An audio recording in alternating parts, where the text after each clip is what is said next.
Olá, galera! Hoje nós vamos falar sobre a nossa aula revisional do capítulo 2, ok, galera? Gente, continuando ainda na apostila As Propriedades da Matéria, a gente vai falar um pouquinho hoje sobre como que a matéria ela pode ser dividida, como ela está sendo organizada, tá? Então, nós temos aí uma composição interna e nós temos uma composição externa, tá? Quando a gente fala fases da matéria, a gente tá falando o quê, gente? Quais são os seus estados, né? Então, quem tiver com a apostila pode ir grifando, tá? Então, hoje a gente pode falar que a matéria, ela é dividida em 3 fases, tá? Então, nós temos aí fase sólida, líquida e gasosa, tá? E esses estados em que a matéria se encontra, ela pode ter, gente, inúmeras composições, tá? E as suas características físicas vão ser sempre uniforme e a composição química homogênea. O que significa homogênea, gente? É quando ela só apresenta um único sistema, tá, gente? Então, homogênea, houve ali um processo de solubilização diferente da composição heterogênea, tá? E aí, pessoal, nós temos a imagem que representa aí toda essa estrutura, tá? Nessa máquina, gente, é adicionado aí o nitrogênio, tá? Que ele tá presente aí em todo o processo terrestre. Na fase líquida, ele pode ser utilizado para preservar algumas estruturas, tá? No caso dessa imagem, ele tá representando aí a estrutura de uma célula-tronco por congelamento. Para transformar esse gás em líquido, são necessárias baixas temperaturas e alta pressão, tá? Então, aí nós temos o nitrogênio, como nós conhecemos, porém, gente, dependendo do ambiente, do local em que vai ser necessário utilizar ele, eu não vou poder utilizar ele numa forma gasosa. Então, para utilizar ele numa forma líquida ou sólida, é necessário que altere o processo da temperatura e da pressão, tá? Então, acho que é muito bacana a gente falar sobre isso.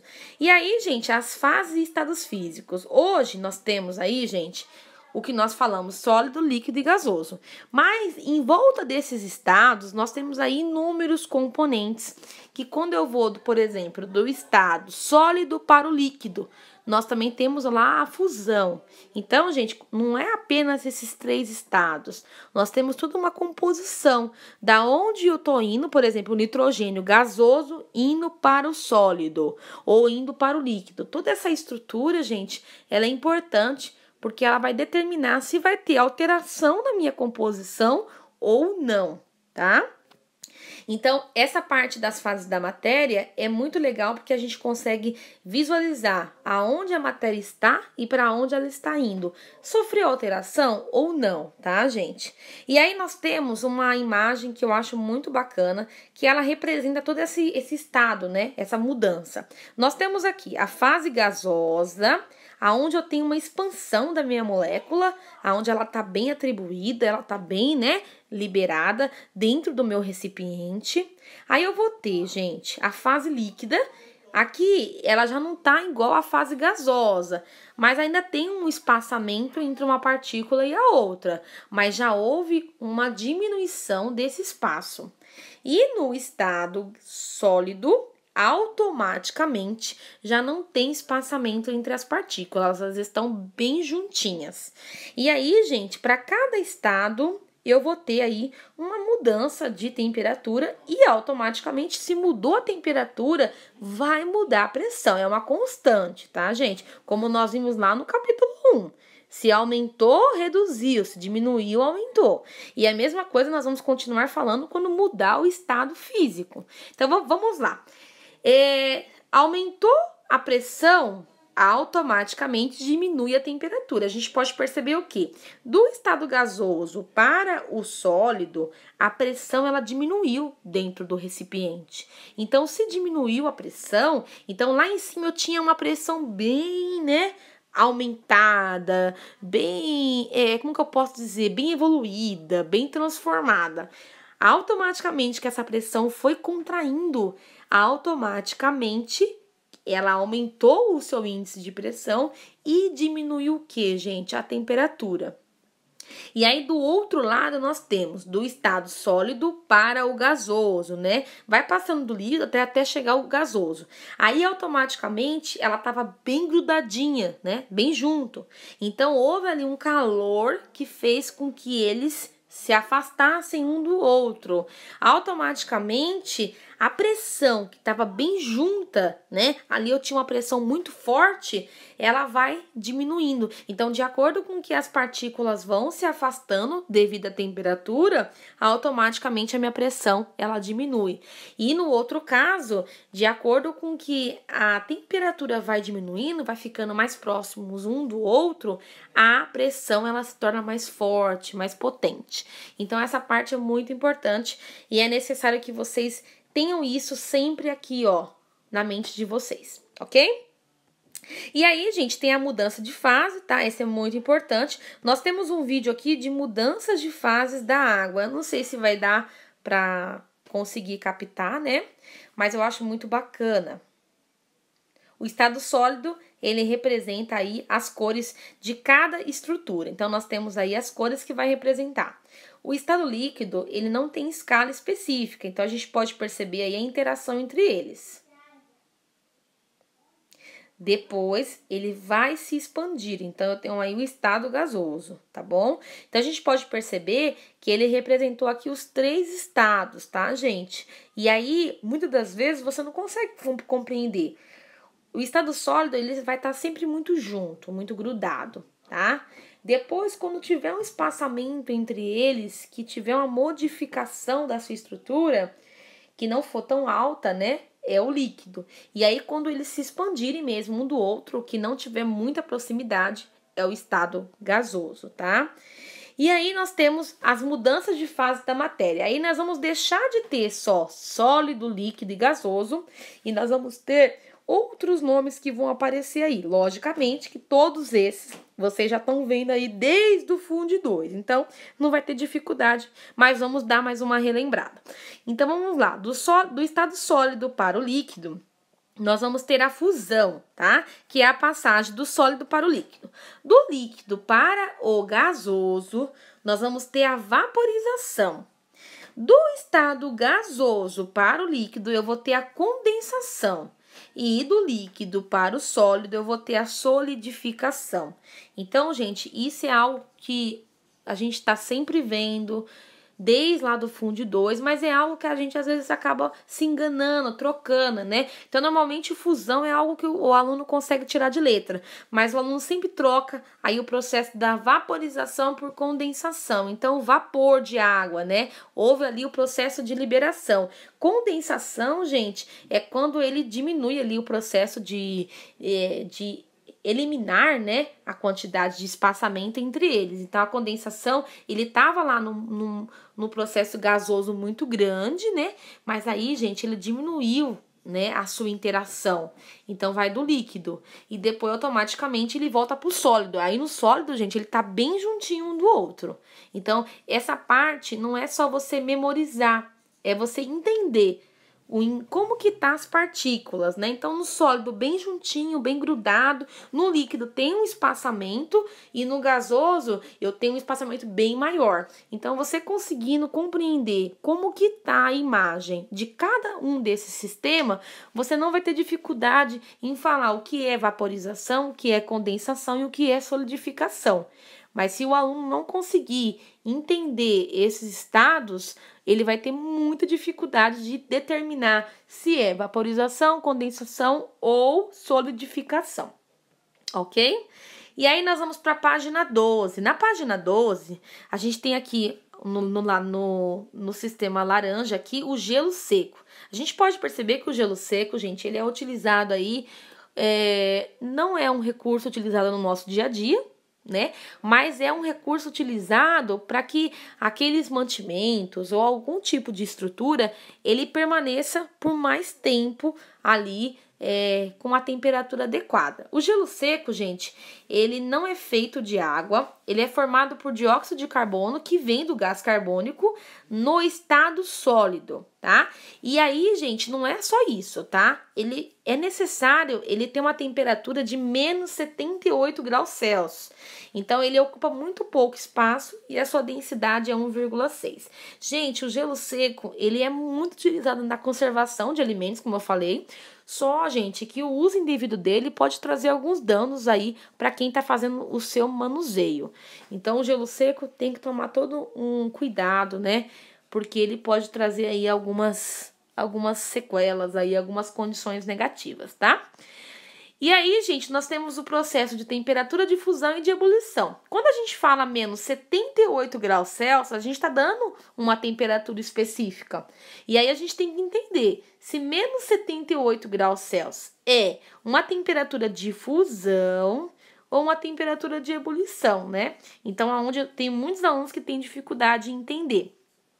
E aí, gente, a temperatura de ebulição, mesmo o nome já fala, é quando ela tá em alta agitação térmica. Então, eu tenho temperaturas muito elevadas, mas de forma positiva.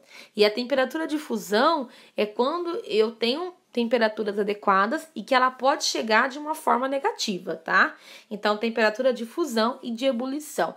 Quando o aluno tiver essa dificuldade de lembrar, ele já vai no recurso de ebulição. Ebulição, mesmo o nome já fala. Algo saiu do seu estado padrão, né? Então, algo foi modificado. E aí, gente, a temperatura é algo que vai estar ligado aí à pressão, porque se aumenta a minha temperatura, automaticamente, dentro daqueles estados, diminui a minha pressão. Se diminui a minha temperatura, aumenta a minha pressão. Então, automaticamente, eles vão estar ligados aí em um sistema em equilíbrio, né? A partir do momento que não tiver equilíbrio, gente, pode ocorrer aí uma catástrofe, tá? E aí, nós temos aí sempre, gente, quando a gente for falar de temperatura, a gente sempre vai estar ligando ao tempo, tá? Porque, como eu falei anteriormente, como a gente lidar com temperaturas, a gente também tem que saber qual é o tempo adequado que não vai trazer aí um dano para o meio ambiente, para quem está fazendo o manuseio, né? Então, nós temos aí um gráfico, né, que ele representa a linha de temperatura. Então, nós temos aí início da temperatura, 0 graus Celsius, e máxima temperatura, 100 graus Celsius, tá? E aí, nós temos o tempo. O tempo, ele não especificou, tá, gente? Mas o mais importante disso tudo é o que vocês têm que analisar na minha reta aí vermelha, tá? De acordo com o que vai aumentando a minha linha vermelha, quer dizer que ele vai chegando mais próximo dos 100 graus. Quando ele ultrapassa os 100 graus, gente, ele tá aí no processo do fim da ebulição. Então, quando ele chega nos 100 graus, aparece lá, início da ebulição. Só existe água líquida a 100 graus. Quando ele ultrapassa os 100 graus, gente, ele tá ocorrendo o processo do fim da ebulição. A gente pode perceber que tem uma seta representando quando ele tá de D para E.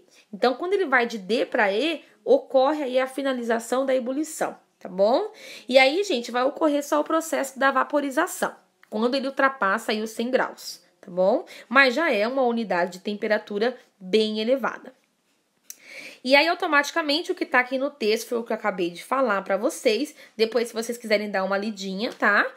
Mas foi o que eu fiz a interpretação para vocês. E aí, nós temos aí um gráfico, não, uma tabela, perdão, aonde tem já algumas temperaturas de fusão e ebulição. Então, da mesma forma que nós temos um sistema de unidade de medida, nós também temos um sistema onde é quantificado já, é constante, ou a temperatura de fusão e de ebulição de todas as substâncias que tem aí na nossa tabela periódica. Então, gente, nós temos aí o hidrogênio, oxigênio, nitrogênio, etanol, mercúrio, água, prata, ouro, ferro e tungstênio. Lógico que tem mais do que isso, mas aqui é só uma demonstração.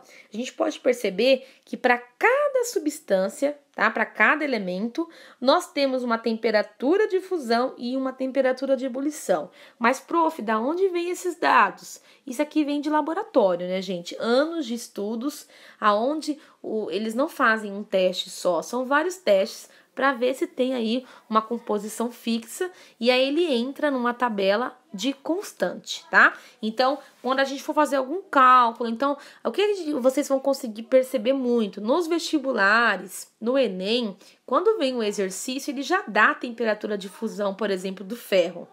Ele já sabe qual é a temperatura de fusão do ferro. Por quê, gente? É uma constante, né? Ele tira de uma estrutura aonde já foi calculado e se torna constante. Então, toda vez que a gente for fazer algum cálculo, alguma coisa, pode confiar. Os dados que estão ali, eles são tirados de uma tabela aonde já foi analisado, já foi calculado por diversas vezes. Então, é uma constante. Essa constante, ela não se altera, a não ser que algum químico faça inúmeros experimentos e ele comprove que esse valor não está correto, tá bom? Então, por enquanto, nós temos aí esses tipos de temperatura de fusão e ebulição. E aí, pessoal, nós temos aqui propriedades intensivas são particularmente úteis na química, porque muitos podem ser aplicados para identificar substâncias. Propriedades extensivas das substâncias depende da quantidade de amostra e inclui massa e volume, tá? Então, gente, eu quero que vocês grifem isso aí. Essas duas, gente, elas vão falar sobre algumas propriedades, tá? Algumas delas vai aparecer massa e volume, como outras vai aparecer apenas temperatura e pressão, tá? Então, para cada propriedade, eu vou trabalhar aí uma especificação diferente, tá bom? Então, eu vou ter diferentes tipos de propriedade. Eu não vou ter só massa, volume e densidade, tá? Isso aí não. Eu vou ter inúmeras propriedades. Mas, por enquanto, a gente está aprendendo essas propriedades. E aí, gente, quando eu tenho temperatura, pressão, eu tenho um intervalo de tempo, eu consigo montar um diagrama de fase. O que é um diagrama de fase? É como que eu posso dizer? É uma equação aonde eu consigo desenhar e eu consigo mostrar o começo e o fim de uma reação. Então, o diagrama de fase, ele vai determinar se aquela substância ela sofreu variação ou não, tá? E aí nós temos um vídeo muito bacana, aonde ele mostra toda essa estrutura do diagrama de fase, tá, gente? Vou passar para vocês aqui. Deixa eu diminuir. Vamos lá.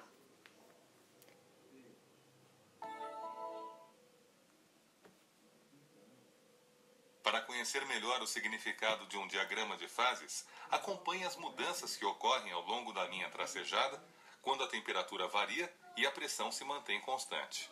O ponto A representa uma amostra de gelo a 1 atm e a menos 18 graus Celsius, temperatura típica de um freezer. Quando essa amostra é deixada em um ambiente a 1 atm e 25 graus Celsius, ela sofre gradual aquecimento, tendo sua temperatura aumentada ao longo da linha tracejada. No ponto B, ocorre a fusão do gelo. Durante a fusão, a temperatura permanece constante em 0 graus Celsius. Completada a fusão da amostra, o aquecimento continua até ser atingido o ponto C, que corresponde à água líquida a 1 atm e 25 graus Celsius. Nesse ponto, a amostra está à mesma temperatura do ambiente e, portanto, em equilíbrio térmico com ele.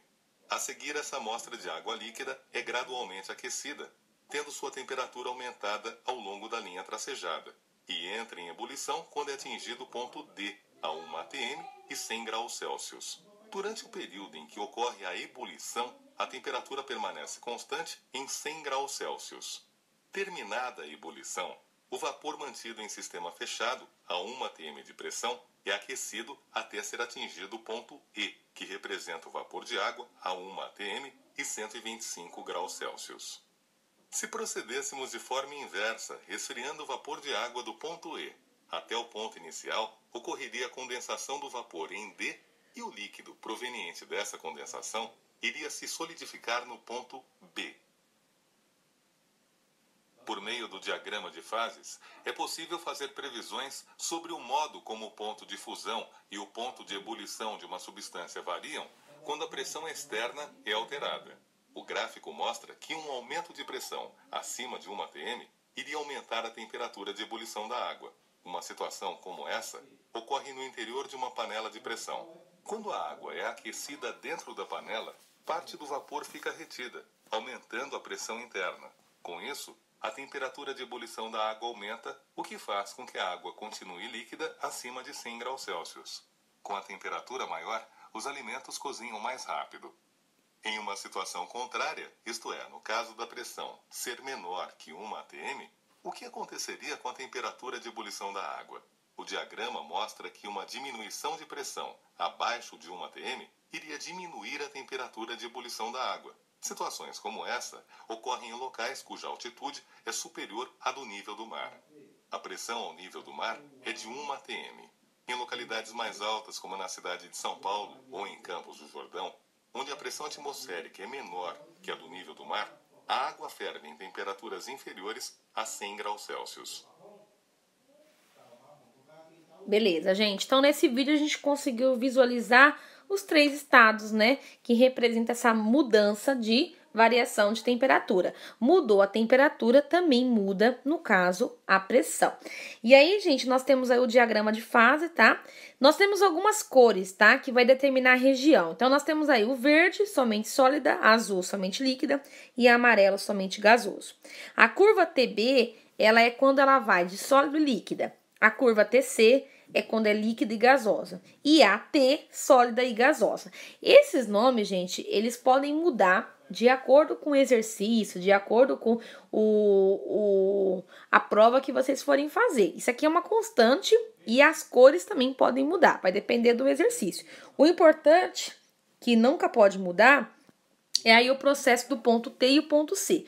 O ponto T, gente, ele representa aí as 3 fases, tá? Então, sólida, líquida e gasosa. Então, quando tiver o ponto C, quer dizer que eu tenho aí a variação das 3 fases do estado físico. O ponto C, gente, é quando eu tenho um ponto crítico, aonde algo está trazendo aí condições específicas, tanto de temperatura e pressão, tá bom? Então, aí, ele pode ter uma alteração drástica de um sistema para o outro, uma elevação de temperatura muito alta, tá? E aí, nós temos essa imagem que representa aí, gente, a mudança dessa estrutura. A gente pode ver que nós temos uma imagem onde eu tenho variação de estados, tá? Então, embaixo eu tenho um estado um pouco mais, como é que eu posso dizer, mais líquido, eu consigo ver até umas bolinhas, e em cima não, tá?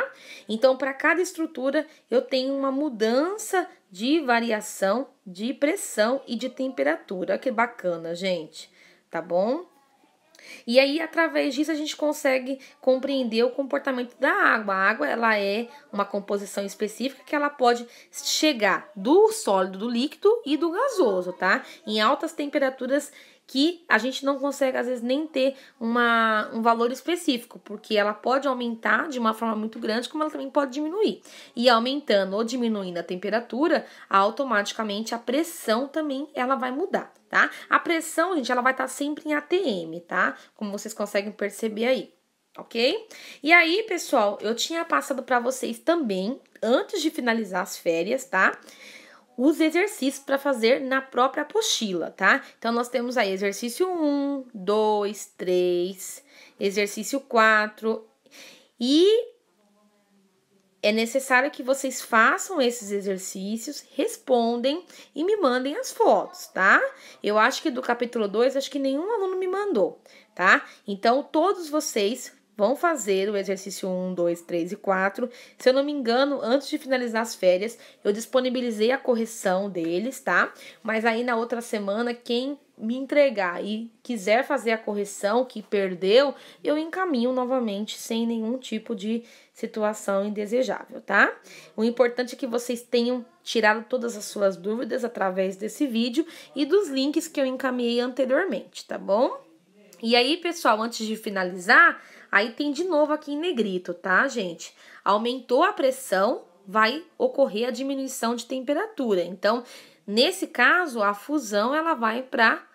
Ela pode continuar na fusão ou ela pode ir para a solidificação. Então, essa parte da temperatura e pressão é muito importante, tá bom? Caso vocês tenham alguma dúvida nas atividades, pode me chamar pelo grupo do WhatsApp ou encaminhar alguma mensagem no fórum de discussão lá no sistema UNUI. Valeu, galera! Tchau e até mais!